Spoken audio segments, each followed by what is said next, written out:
Vatsimpana entin'i Pasteur RATIANARIVO Rabarijaona. Aoka iombavaka sy tompoko.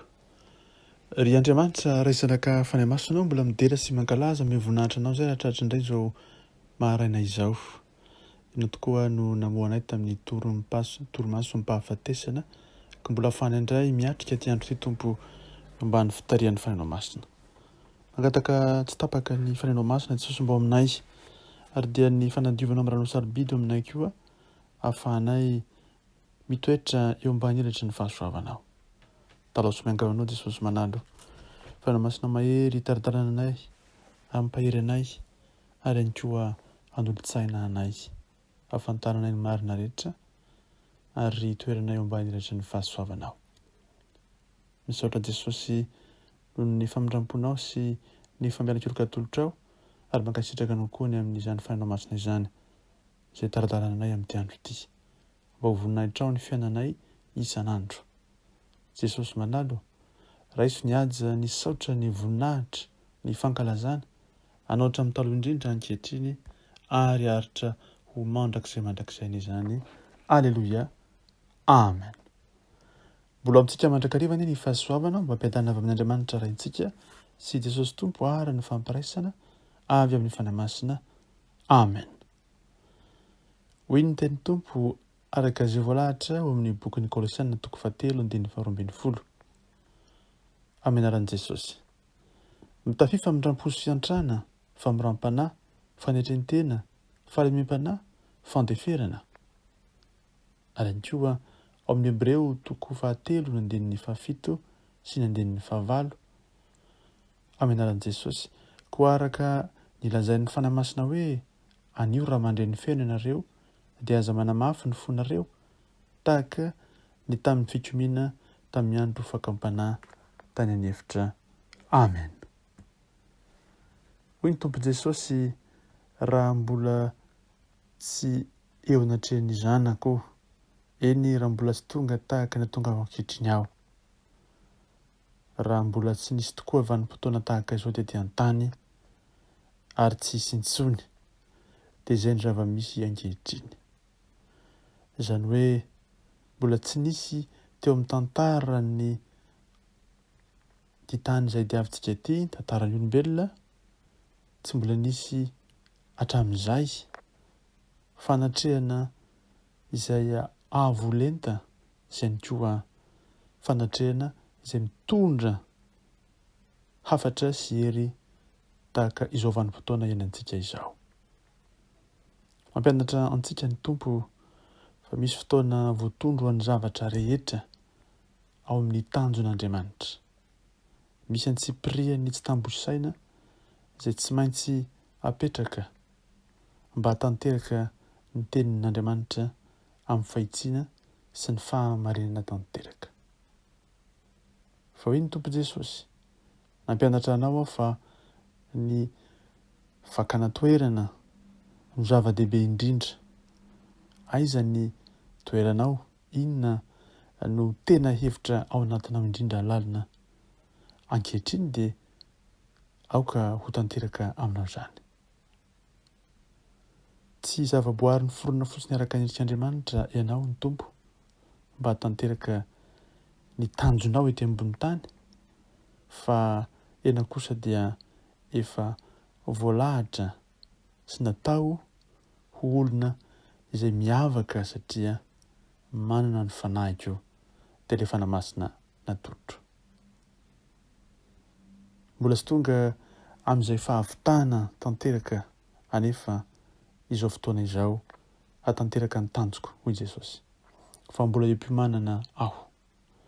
Ary tsy mbola tanteraka koa ireo famanina rehetra hatanteraka izay fahamasahana tiako hotratrarina. Hatrizay dia tsy mbola nisy ny ratsy nantsoina hoe tsara ary ny tsara nantsoina hoe ratsy, ka ny fahavalo dia mbola nanana fahaizana tokoa mamitaka mihoatra noho ny teo aloha mba hatanteraka ny zavatra rehetra. Amin'ny fanaovana izany, alohan'ny anehoana ny tenina ny Kristy dia ny voaloam-bokatra izany dia natolotra ho an'ny fanahy ny safidy aminy hoe hanaraka na hanohitra ny tsirairay avy. Manana safidy zany isika na hanaraka ny tompo na tsy hanaraka ny tompo. Ary koa misy ny fisarahana ny amin'ny ampakarina ny voaloam-bokatra amin'ny vondrona lehibe sisa. Midika izany fa rehefa tonga ny fotoana anankiray dia ny ampakarina dia raisin'ny tompo ho any aminy. Fa misy kosa izay ho sisa tavela ety an-tany izay tsy maintsy hanatanteraka koa ny asan'Andriamanitra amin'izay tandrify azy sy omeny tompo ho tanterahany. Ilay miakatra amin'izay fotoana izay no antsoina ho voaloam-bokatra, ary na tafakatra ny kristiana amin'izay fotoana izay na ho tavela ety an-tany araka izay fiomanany dia ahy avokoa ireo ny tompo. Anefa iriko ny ampiakatra anao amin'ny voaloam-bokatra satria izay no sitrapon'Andriamanitra tanteraka.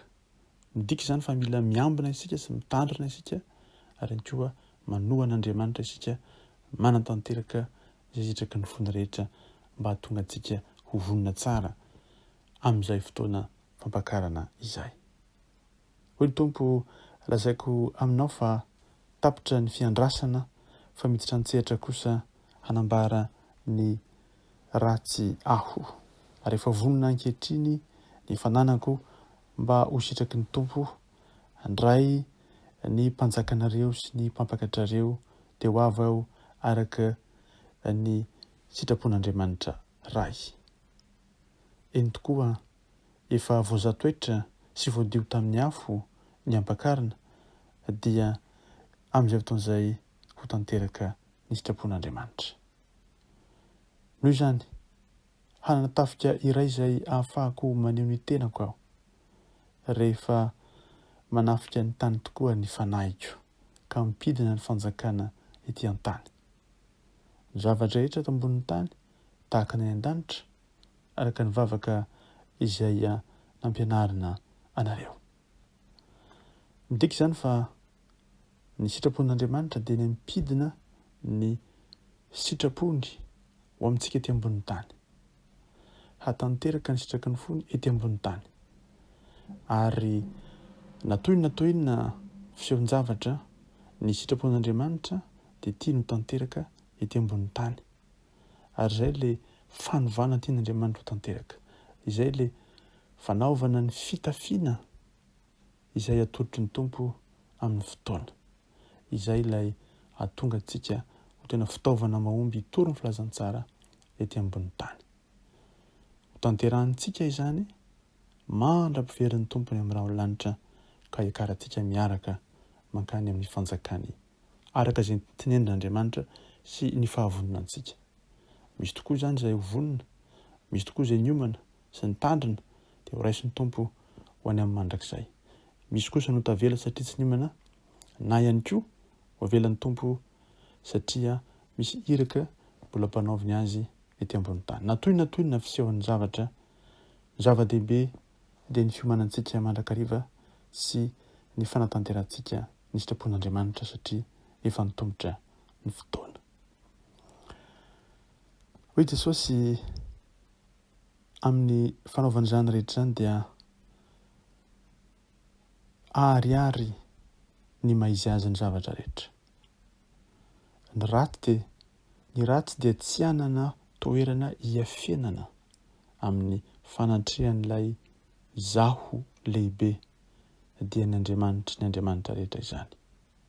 Satria tonga ny fahazavana izay lehibe avy amin'Andriamanitra. Manapotika ny aizina ny fahazavana avy amin'Andriamanitra ray. Ambara sy ahariary lainga rehetra, hiariary ny faratsiana dia ny faratsiana rehetra izany, satria ny fahazavan'ny voninahitro Jesosy dia hitoetra ety an-tany. Ary ny fanjakan'ny maizina rehetra dia hitady handositra anao satria raiky tahotra eo masonao fa ho azon'ny tahotra mafy izy nefa tsy anana toerana hierena sy efenana intsony. Jesosy dia milaza fa tsy tonga aho ny tompo ampiorory izay milaza ny tenany hoahy, fa izay fa nampandefitra ny tenany, indrindra fa izay manao ny toeran'ny mpampianatra na ny mpiandry sy ny mpisandoka ho mpaminany rehetra. Midika izany fa izay olona rehetra tsy mifanaraka amin'ny sitrapon'Andriamanitra ny teneniny dia tsy maintsy iorory satria azava eo anatrehan'olona rehetra ny tena zava-misy marina. Ny fahamarinana no ny fahazavaan'i Jesosy Kristy. Ny tena tia ny tompo ambara amin'ny zavatra rehetra ary iseho mialiary daholo ny zavatra rehetra araka ny teny tokoa, araka ny teny tompo tokoa, fa dia izay anafenina dia aseho mialiary ary izay nolazaina tao mangina dia ho lazaina eny an-tampotrano. Ny tompo Jesosy dia mampatsiahy antsika amin'ity fotoana ity fa raha misy tokoa fisaraham-bazana amin'izany fotoana izany dia tsy atao mahagaga satria hiavaka ny tompo sy ny tsy azy, hiavaka ny fahamarinana sy ny lainga, hiavaka ny mazava sy ny maizina. Eny tokoa anio ny tompo sy mpanjaka ny mpanjaka dia mampatsiahy antsika fa miantso ny mpanjaka sy ny mpampakatra dia ny kapiten'ny tafika milaza amintsika fa antombotra ny andro ary akaiky ny fotoana hitsofana ny anjomara. Vonona ve isika aokary hivavaka mandrakarivaka tsy hitsahatra hanomana ny fanahintsika hatonga izay sitrapon'Andriamanitra ho tanteraka eo amin'ny fiainantsika. Ry havana, Jesosy dia mampiseho antsika fa misy tokoa ny very, ny toritory fo, ny reraka, ny kilamena sy ny mandringa, ny jamba sy ny marenina dia aoka isika ho fitaovana mahomby hahatonga azy ireny handre ny feon'ny filazantsara n'ilay fantsangana tamin'ny maty. Eny tokoa ny tenin'Andriamanitra no aritra mandrakizay, hovonjena ny manetry tena sy izay heverin'izao tontolo izao ambanin'ny olombelona aza satria efa tonga anjanak'olona hitady sy hamonjy ny very. Aoka ilay fanamasin'Andriamanitra hitaradarana antsika handeha amin'ny marina rehetra ka ahatonga ny famindrampo sy ny fitiavana izay ho amintsika isan'andro hibanjinantsika ny tompo ka nanatantsika ny lohantsika fa efa akaiky ny famonjena antsika. Hoy ny tompo Jesosy, lazaiko aminareo marina tokoa fa izay mino ahy hanao ny asa ataoko koa. Eny mbola hanao asa lehibe noho izany azy io satria izaho mankany amin'ny ray. Ny aizina dia miavaka amin'ny faneriana faran'izay ambany. Fa rehefa miditra kosa eo amin'ny tandroko ny fahazavana dia ny fanjakako ny tompo dia hiaina ho tetezamita sy fotoana tsy mbola niaina anatrizay ahatonga anao hiakatra ho any amin'ny lapan'ny voninahitry ny ray ka hiditra eo amin'ny lanitry ny lanitra. Midika izany fa ilay fanjakan'Andriamanitra nomeny antsika no tetezana idirantsika ao amin'ny fanjakan'Andriamanitra rahatrizay any an-danitra ao amin'ny paradisn'Andriamanitra eo amin'ny toeran'ny voninahitry ny tompo.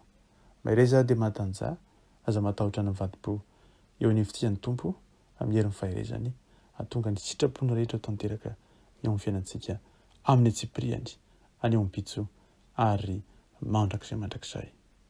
Misaotra Jesosy ny amin'ny teninao, voninahitra ao izay rehetra nambaranao ary dia aoka ilay fananao masina no anilo mandrakariva ny aty anatinay hahafantarana ny sitrakao andehananay araka ny teninao hahatonga ilay fahavononana sy fiambenana fitandremana amin'ny zavatra rehetra hahatonga anay hitoetra eo amin'ny fiandrasana matotra ny fiverenanao andehananay araka ny sitrakao ety an-tany hahatonga ny sitraponao tanteraka aty ambony tany Jesosy amin'ny lafiny periny rehetra ary koa manodidina anay amin'ny fiangonanao, amin'ny fiarahamonina misy anay eny Jesosy ao amin'izay rehetra tanteranay amin'ny lafim-piainana rehetra, atonga Jesosy ilay fahazavana ho taridarana anay tompo Jesosy amin'ny lafim-piainana rehetra dia ho marina tokony teninao amin'ny lafim-piainana rehetra Jesosy manalo.